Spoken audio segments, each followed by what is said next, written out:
හරි. මම ගාන හදන්න. පුතේ බාන්න විකිණීම කරන්නේ මෙන්න මේ ව්‍යාපාරය විසින් ජයන්ත සිරිවර්ධන.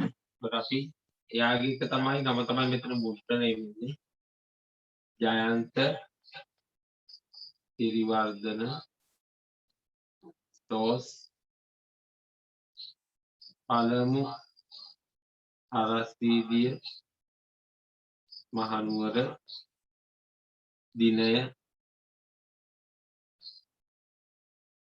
ගැනුම්කරු ඉන්වොයිස් අංකය 84.30 එක්ක එනම් සම්පූර්ණ කරමු.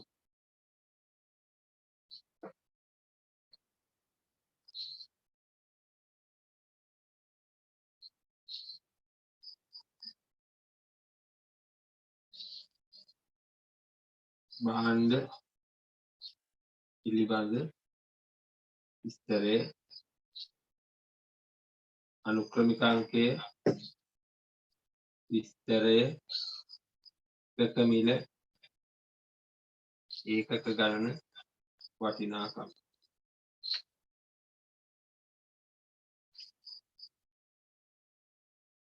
සිමෙන්ති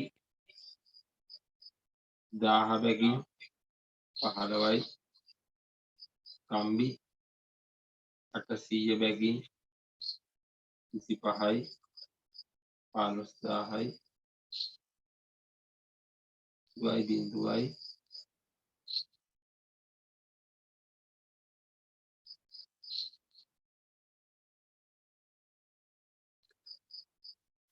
20000යි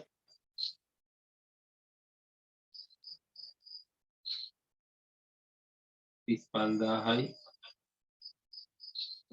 වට්ටම අපි ගත්තොත් අඩු කළා වට්ටම 33යි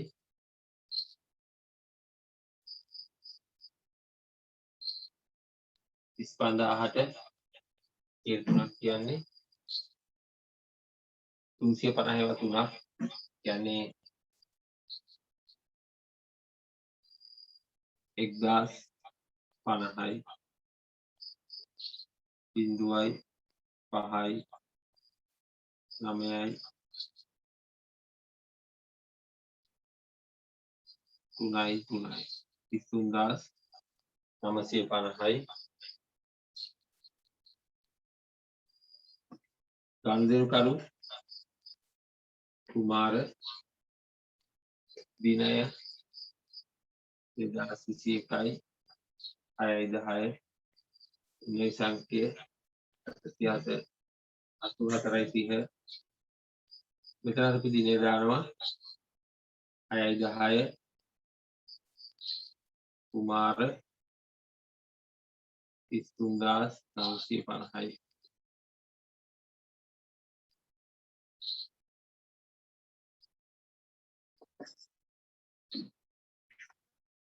පුතේ අපි ඔක්කොම එකතු කරලා ඊළඟ ගණන් හදනවා.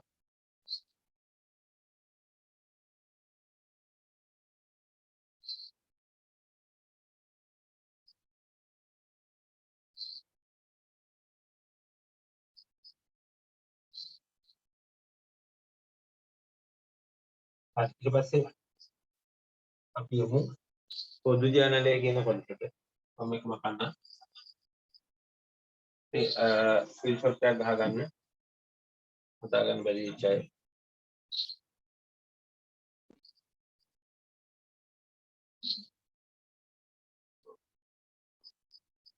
මේක වක්නවා.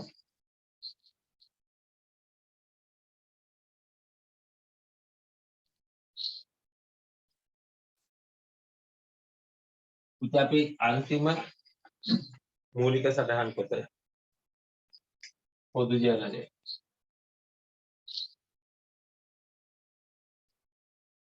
හරි. ඉතින් අපි පොදු ජනලය භාවිතා කරනවා අනෙකුත් සියලුම මූලික සටහන් පොත්වල සටහන් කරන්න බැරි වෙච්ච ගනුදෙනු සටහන් කරන්න. මම පොඩි හඳුන්වීමක් කරන්න. සාමාන්‍යයෙන් අපි මූලික සටහන් පොත් ගත්තාම මුදල් පොත ඊට පස්සේ අපි කතා කරා සුළු මුදල් පොත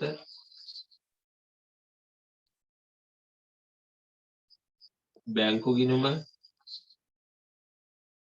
ඊට පස්සේ අපි කතා කළා ජනුම් ජර්නලය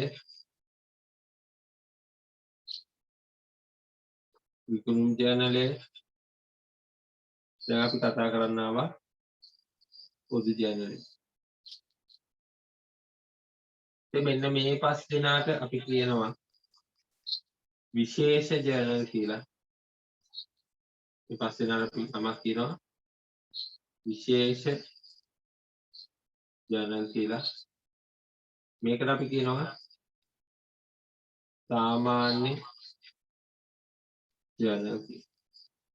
හේතුව තමයි මෙන්න මේ පස් දෙනාගේ සටහන් කරන්නේ විශේෂිත වූ ගනුදෙනු වර්ගයක් පමණයි. ඒක නිසා අපි කියනවට විශේෂ ජර්නල් කියලා. හැබැයි පොදු ජර්නලේ සියලුම මේ පස් දෙනාගේ සටහන් නොකරන සියලුම ගනුදෙනු සටහන් කරනවා.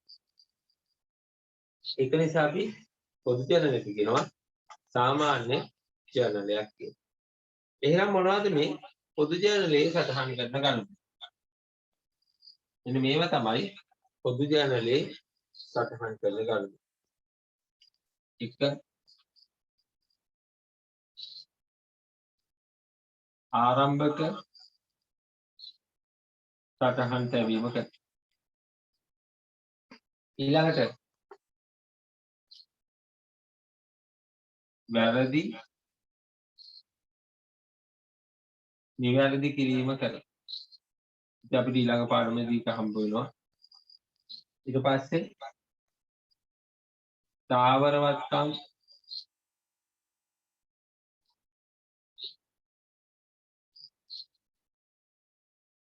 ණයට ගැනීම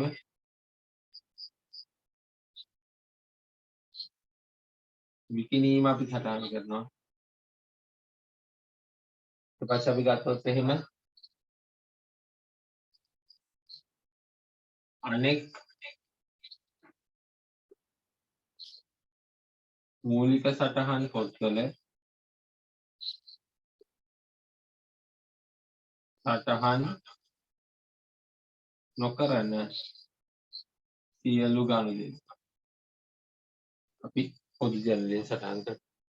උදේ ඔන්න ඔය විදිහට තමයි අපි පොදු ජර්නලයේ ගනුදෙනු සටහන් කරන්නේ. මේක ටිකක් වෙනස්. හැබැයි අපි ගනුදෙනු සටහන් කරන විදිහත් එක්ක මේ ටික කතා කරමු. දැනට අපි නෝට් එක ලියමු. පොදු ජර්නලයේ කියන තැන කියන පටන් ගන්න පුතේ.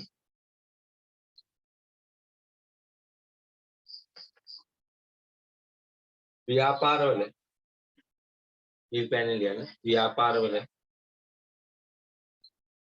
එදිනෙදා සිදුවන ගනුදෙනු.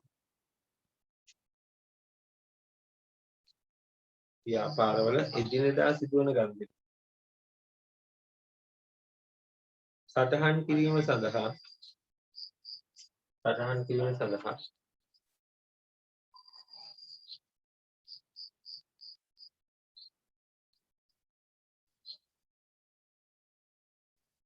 මූලික සටහන් පොත් භාවිත කරන අතර මූලික සටහන් පොත් භාවිත කරන අතර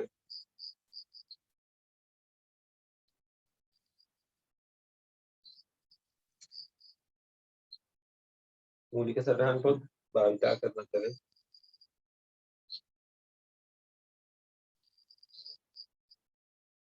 ඒ කළු පෑනේ ලියමු. මුදල් පොත කළු පෑනේ ලියන්න මුදල් පොත කමාවක් සුළු මුදල් පොත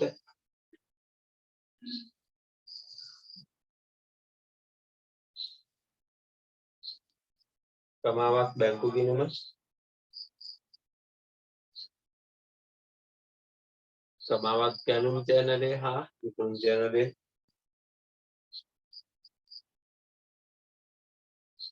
ගැනුම් ජර්නලය හා විකුණුම් ජර්නලය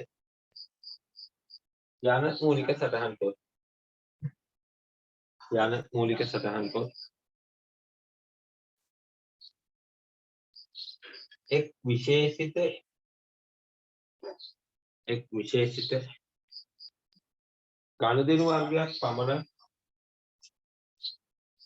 ගනුදෙනු වර්ගයක් පමණ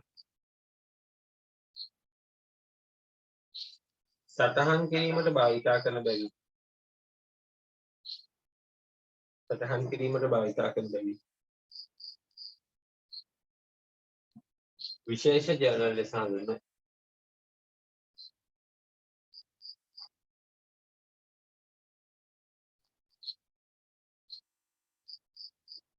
ඉතින් මට මෙතන තව එකක් ලියන්නම තිබුණා ගැනිලි අපි ලියන්නේ මේ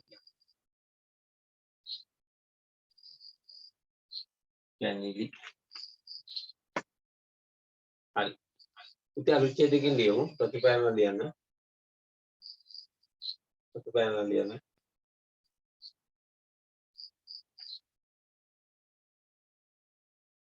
අනෙකුත් උපයෝගී පොත්වල සටහන් නොකරන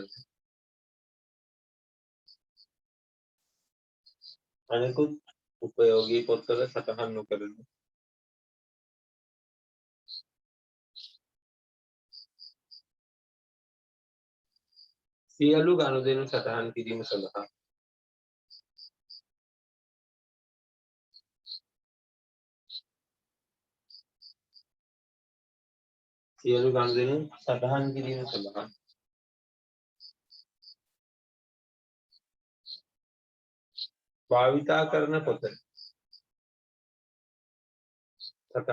සඳහා භාවිතා කරන පොත පුතේ නිල් පැනලා ලියමු. පොදු ජර්නලය ලෙස හඳුන්වයි. පොදු ජර්නලය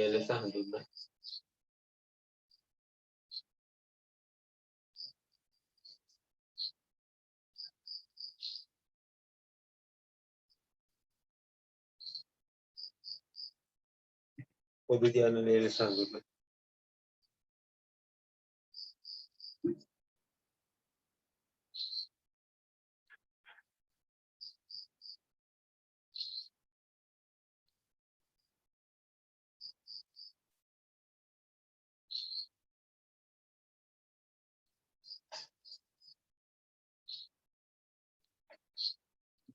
හරි.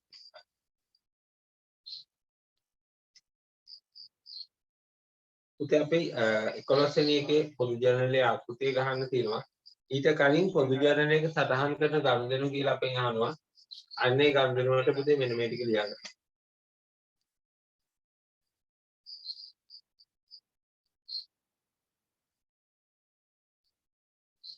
අනේ ගනුදෙනු වලට අදාළව මෙන්න මේ ටික ලියන්න.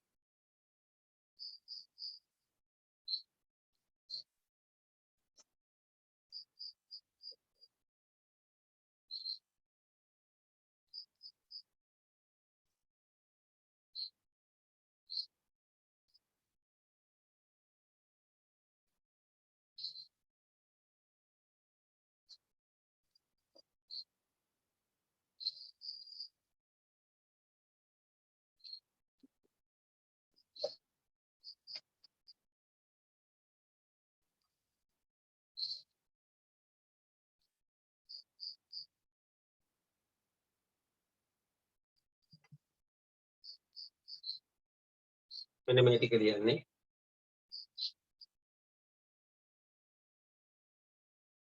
උදාහරණයක් ඕන නම් මෙන්න මේකත් පැන්සලෙන් පැත්තකින් ලියාගන්න. පැන්සලෙන් පැත්තකින් ලියන්න.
ඉවරයි නම් කියන්නේ.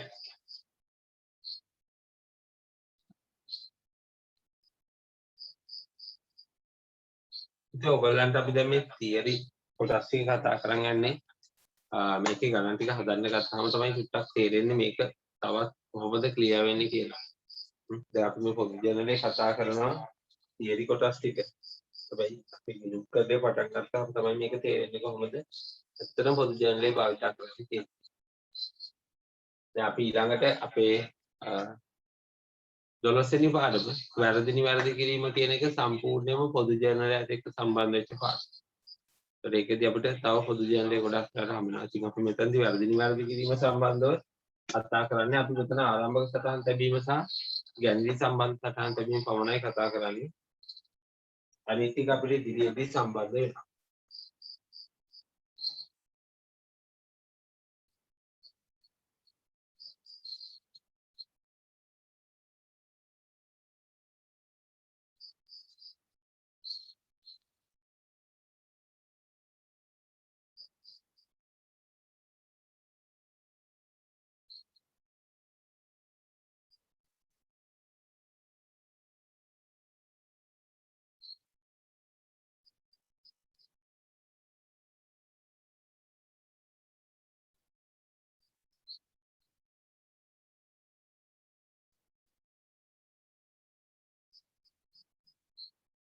හරි.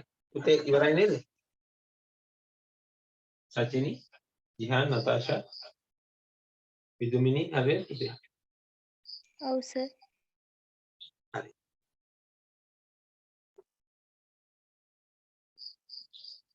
දැන් පොදු ජනරේ කියන එක පොඩ්ඩක් අමතක කරන්නකො. දැන් ওই තියරි කතා කරපු එක අපිට පැහැදිලි නෑ හරියට. හරි. මෙන්න මෙහෙම එකක් හිතන්නේ. පොදු ජනරේ කියන පුතේ මෙන්න මේ වගේ ආකෘතියක්.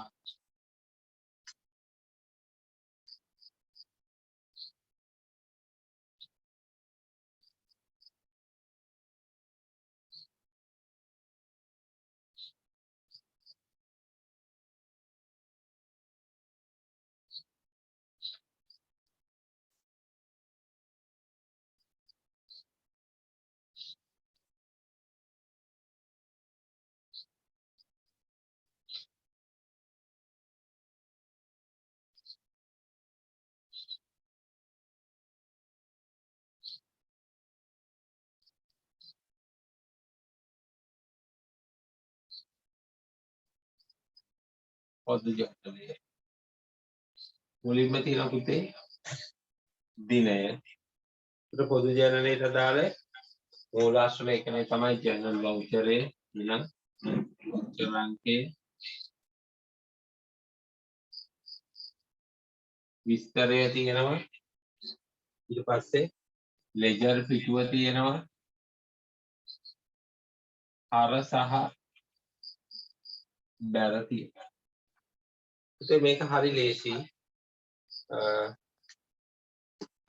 ආකෘතිය අඳගන්න මේ අපේ අන්තිම මූලාශ්‍රයේ මූලික සටහන් පොතේ ආකෘතිය. දැන් පුතේ ඔයගොල්ලන්ට පුළුවන් මෙන්න මේ මූලික සටහන් පොත්වල ආකෘති ටික මෙන්න මෙහෙම A4 කොලයක් අරගෙන පුළුවන් නම් අදම කරත් කමන්නේ මෙන්න මෙහෙම ගහගත්තා. තීරු ටික විස්තර කරා මුදල් පොත. මෙහෙම ගහගත්තා. සුළු මුදල් පොත. බැංකු ගිණුම. ගැනුම් ජර්නලය. විකුණුම් ජර්නලය. පොදු ජර්නලය. මෙන්න මේ වගේ පුතේ. එක A4 කොලයක සියලුම මූලික සටහන් පොත් ටික අඳගන්න. මොකද විභාගයේදී අපිට මූලික සටහන් පොතක් අහද්දී මූලික සටහන් පොතේ ආකෘතිය දෙන්නේ නැහැ. ඒක අපි ආකෘතිය දැනගෙන ඉන්න ඕනේ. ඒක නිසා ආකෘති ටික වෙනම කොලයක මේ වගේ ගහලා ඔයගොල්ලන් පාඩම් කරන තැන මාස දෙකක් අලවලා තියාගන්න. බලන්න ඕනෙත් නෑ නිකම්ම ආකෘතිය මතක හිටිනවා. හැබැයි ලස්සනට ඒක ඇඳලා පාඩම් කරන තැන ඉස්සරහින් පොඩ්ඩක් ගහලා තියාගෙන මාස දෙකක් ඕක උදේ හවස දැක්කට පස්සේ මේ ආකෘති ටික නිකම්ම මතක හිටිනවා. මම දන්නවා කිසිම කෙනෙක්ට මේ වෙලාවේ මේ ආකෘති 6 තනියම අඳින්න කිව්වොත් අඳින්න බෑ. හේතුව තමයි සමහර මුදල් පොත, සුළු මුදල් පොත, බැංකු ගිණුම කියන ආකෘති වල තීරුව අපිට මතක නැහැ. ඒක නිසා පුතේ මේක හැමෝම අද හෙටම කරන්න. තේරුණාද? දරුවනේ මොකද ගොඩක් අයට තියෙන ගැටලුවක් තමයි ඔය ආකෘති මතක තියාගන්න එකේ ප්‍රශ්න. ඒ ප්‍රශ්නේ විසඳුම තමයි මෙන්න මේ වගේ ආක්ෂිප් කොලයක් නැත්නම් CR පොතක කොලයක් අරගෙන ලස්සනට ආකෘති ටික අඳින්න ඇඳලා ගහගන්න ඕගොල්ලන් පාඩම් කරන්න. මේක අඳ ගන්න ටියුට් එකේ ඉඳ තියලා තියෙනවා.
හරි පුතේ ආකෘතිය අඳලා ඉවරයිද?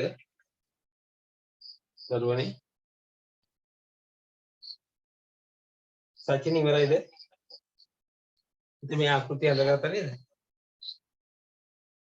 අර කොටුව ඇතුලේ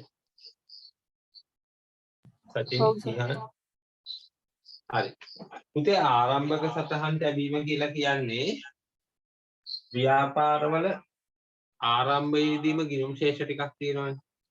අපිට මේ තියෙන්නේ 2021 දිනට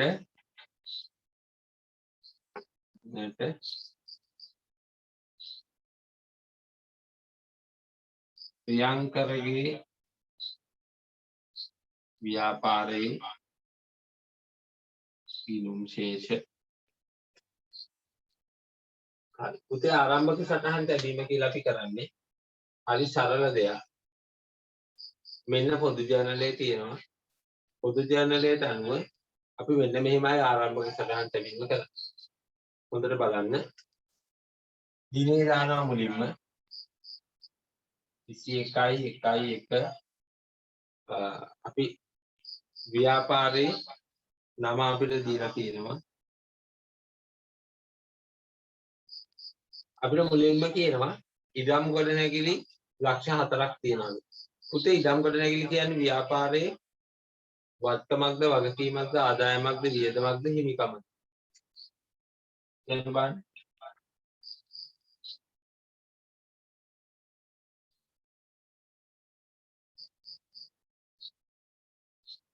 ඉඩම් ගොඩනැගිලි කියන්නේ පුතේ වත්කම්ද වගකීම්ද ආදායම්ද වියදම්ද හිමිකම්ද කියන බලන්න. ඔව් වත්කම.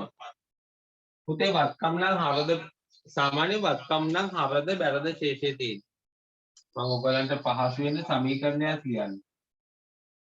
වත්කම් ධන වියදම් සමානයි හිමිකම ධන වගකීම් ධන ආදායම් මෙන්න මේ පැත්ත.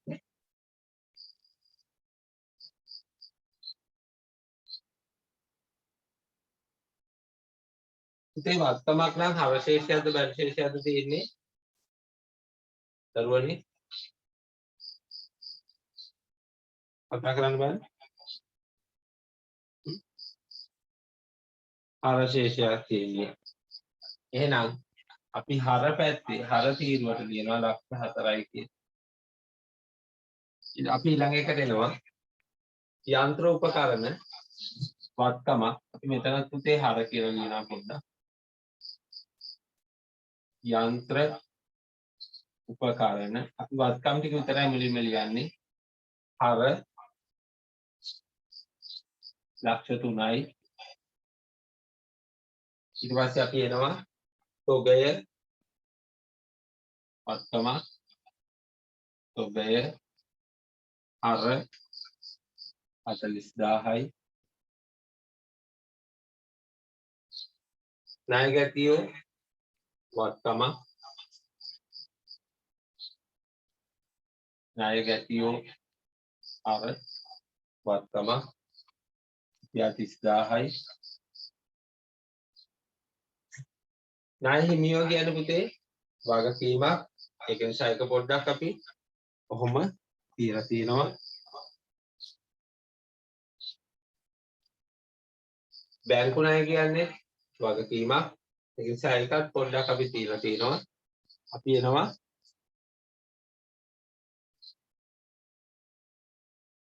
අන්තිම එකට මුදල්. මුදල් කියන්නේ වත්කම.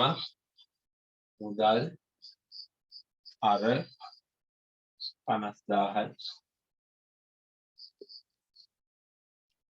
දැන් අපි එනවා අර සියලා ගිය දෙන්නව බලන්න.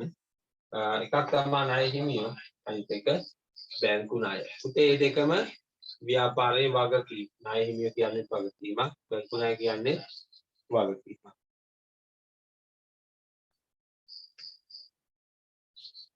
පිළිගන්නවා බැංකු ණය හිමියෝ මේ දෙකම වගකීම්. එහෙනම් බැර ණය හිමියෝ ඉන්නවා 40000. බැංකු ණය තියෙනවා ලක්ෂ 3ක්.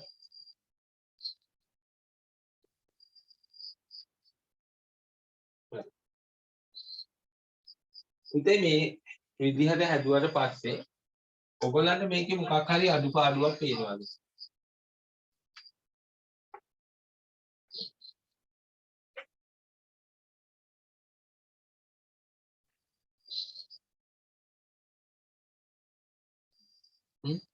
මේකේ මොනවා හරි අඩුපාඩුවක් ඔයාලට පේනවා. වත්කම් තියෙනවා, වගකීම් තියෙනවා, එකක් අඩුයි. මොකක්ද? හිමිකම මේක පේන්න තියෙනවද? නෑ. එහෙනම් අපිට මේක කියන්නේ හිමිකම හොයන්න කියලා. අපි දන්නා පුතේ ගිණුම් කරන සමීකරණේ අපි පොඩි අපි ගිණුම් කරන සමීකරණය ගියොත් වත්කම් සමානයි හිමිකම ධන වගකීම්. ඒතර වත්කම් ටික හරි මෙන්න ලියලා තියෙනවා. වගකීම් ටිකත් හරි. හැබැයි හිමිකම අපි ලියලා තියනවද? නෑ. එහෙනම් අපිට මේ වගේ එකක් දෙනවා පුතේ හිමිකම හොයන්න කියලා. ඒතකොට අපි ගත්තොත් එහෙම ප්‍රාග්ධනය කියලා ලියලා ඊට යට රූලෙන් මෙන්න මෙහෙම එකතු කිරීමේ ඉවි ඇඳ ගන්නවා. ප්‍රාග්ධනය කියලා ලියලා එකතු කිරීමේ ඉවි ඇඳගෙන අපි වත්කම් පැත්තේ එකතු කරනවා. 0.0.0.0 4යි 3යි 7යි 5යි 12න් දෙක දානවා. එකක් ඉතිරි 4යි 1යි 5යි 3යි 8යි 8,20,000යි 8,20,000යි. එහෙනම් ප්‍රාග්ධනය කීයද? බිඳුවයි බිඳුවයි බිඳුවයි බිඳුවයි 4යි 8යි 12යි එකක් ඉතිරි 3යි 1යි 4යි 4යි 8යි පුතේ 8 ලක්ෂ 4 ලක්ෂ 80000යි හිමිකම් පැහැදිලිද අද විදිය තේරුණාද තමයි තේරුම් නැත්නම් මම ආයි පැහැදිලි කරන්න විනාඩියක් බලන්න අපිට දීලා තියෙනවා ව්‍යාපාරයක ගිණුම් ශේෂ ටිකක් ඒක මම කලම දාන්න නැත්නම් ගිණුම් ශේෂ ටිකක් දීලා තියෙනවා අපිට කියනවා ආරම්භක සටහන් තියන්න කියලා ඉතින් මේක හරියටම කිව්වොත් එහෙමයි ව්‍යාපාරයක ගිණුම් කාලච්ඡේදයක් ආරම්භ කරන්න කලින් ගිණුම් කාල සීමාවේ වත්කම් වගකීම් සහ හිමිකම් වෙනම අපි පෙන්නලා තමයි ගිණුම් කරන කටයුතු පටන් ගන්න ඕනේ. ඒතරන්නේ ගිණුම් කරන ක්‍රියාවලියේදී කලින් වර්ෂයට අදාළ වත්කම් වගකීම් හිමිකම් පෙන්නද්දී මෙන්න මේ විදිහට ආරම්භක සටහන් තැබීමක් කළ යුතුයි. කියලා තමයි අපි මේක අදාළ ගිණුම් වල ආරම්භක ශේෂයේ විදිහට ලියන්නේ. දැන් අපි මෙන්න මෙහෙම ලියලා තමයි මුදල් පොත ගහලා එහෙම මුදල් පොත කියලා 1 ශේෂයේ ඊගේ කියලා ලියන්න පුළුවන්. මෙන්න මෙතන 40000 මේ වගේ ආරම්භක සටහන් තිබුණාට පස්සේ ඊට කලින් එහෙම ලියන්න බෑ. ඒක නිසා තමයි අපි මේ ආරම්භක සටහන් තැබීම කරන්නේ. එතකොට අපිට ආරම්භක සටහන් විදිහට වර්ෂයේ ආරම්භයේදී වත්කම් සහ වගකීම් ගිණුම් ශේෂ ටික දීලා තියෙනවා. අපි වත්කම් ගිණුම් ශේෂ ටික මුලින්ම ලියලා එතන හර කියලා ලියලා හර තීරුවේ ලියාගත්තා. වගකීම් ගිණුම් ශේෂ ටික බැර තීරුවේ ලියාගත්තා. ඒ ලියද්දි මෙතනින් පොඩි ඉඩක් තිබ්බා. අදාළ අයිටම ලියන්න කලින් ඊට පස්සේ වෙනස ප්‍රාග්ධනයේ විදිහට හොයාගත්තා. ඊට පස්සේ අපි මෙතන ලියනවා අපි මේකට කියනවා සංලක්ෂය කියලා ආරම්භක සටහන් ලැබීම කියලා අපි වරහන් දෙන්නේ. ඔනෝකට තමයි පුතේ අපි ආරම්භක සටහන් ලැබීම කියලා කියන්නේ. පුතේ පැහැදිලිද?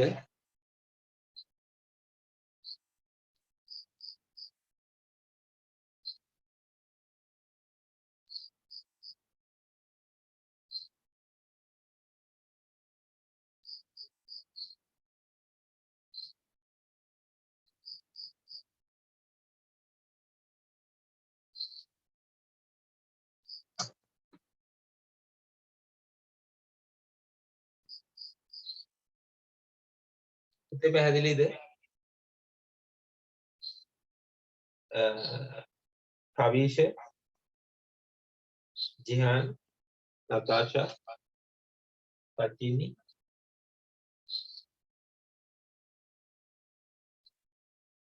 सचित्र විදුමිනි පුතේ පැහැදිලිද? කවුරු හරි අපැහැදිලි කෙනෙක් ඉන්නවා නම් කියන්න.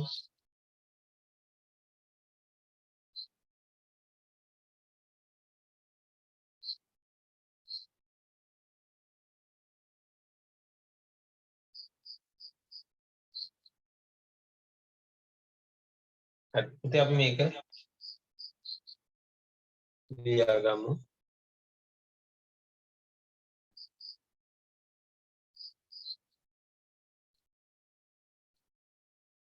හරි පුතේ මේක ලියාගන්න.